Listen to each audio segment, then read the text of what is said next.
왜 고객을 나눠야 하나요? 지금까지 들은 이야기를 듣고 이런 생각이 드실 수 있습니다. 굳이 고객을 이렇게 나눠야 하나? 그냥 전부 대상으로 하면 안 돼? 하지만 생각해 보세요. 광고 하나를 만들었는데 10대 학생, 30대 직장인, 60대 은퇴자 모두에게 똑같은 메시지가 먹힐까요? 정답은 아닙니다.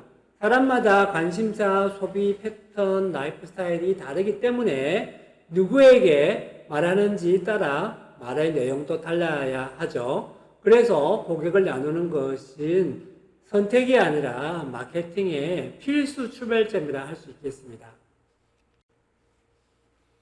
자, 타겟팅이란 무엇인가에 대해서 이야기를 나눠볼게요.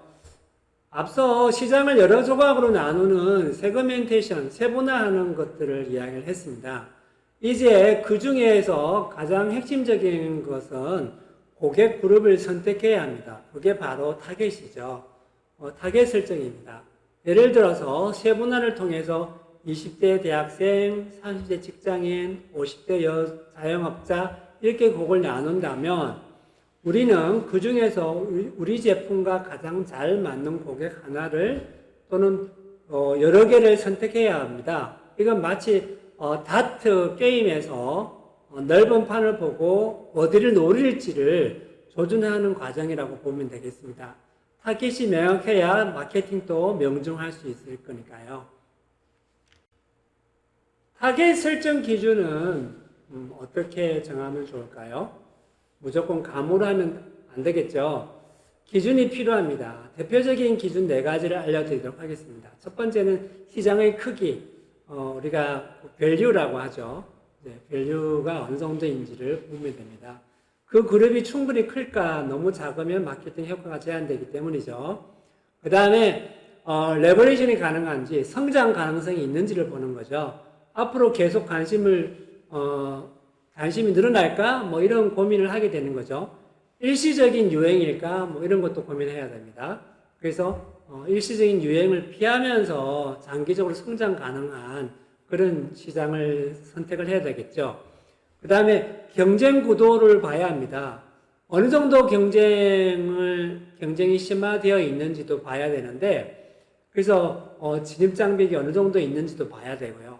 그래서 자사의 어떤 역량, 우리가 진입을 했을 때 우리 역량이 어느 정도인지를 파악을 해야 되겠죠. 그래서 우리가 그들에게 광고나 제품을 전달할 수 있을까? 그리고 그들에게 만족시킬 수 있을까라는 고민을 하게 되는 겁니다. 예를 들어서 20대 MZ세대는 크고 성장성도 굉장히 높지만 그 시장이 굉장히 포화 상태이면서 경쟁이 치열하잖아요. 그래서 전략적으로 균형 잡힌 판단이 필요합니다. 타겟 전략의 3가지 방식이 있습니다. 타겟을 설정할 때는 크게 3가지 방식이 있는데요. 첫 번째는 집중 전략입니다. 하나의 고객 그룹에만 집중하는 것이죠. 예를 들면 유아용품을 판매를 한다고 가정을 한다면 구매하는 대상은 30대 워킹맘이라고 가정하는 거죠. 자, 그렇게 해서 차별화 마케팅을 하는 겁니다. 그래서 두 번째로는 차별화 전략인데요. 여러 고객 그룹 대상으로 각각 다르게 접근하는 방식입니다. 10대는 SNS 광고, 30대는 블로그 리뷰, 이런 것처럼, 타겟 마케팅을 하는 전략이 다르게 구사할 수 있고요. 이런 것들은 중견기업이나 브랜드 확장이 필요한 경우에 적합하겠습니다. 다음, 세 번째로는 비차별화 전략이 있는데요. 모든 고객에게 똑같은 메시지를 전달하는 것입니다. 예를 들면, 국민 모두에게 필요한 생수 브랜드라고 가정해 볼게요. 생수는 고객 대상이 어린아이부터 노인까지 다 포함이 되기 때문에 그냥 보편적이잖아요. 그래서 국민 모두에게 다 필요한 거기 때문에 차별화를 두지 않고 비차별화 전략으로 노멀하게 정하는 거죠. 그렇기 때문에 기업의 상황과 목표에 따라서 전략을 우리는 골라야 합니다.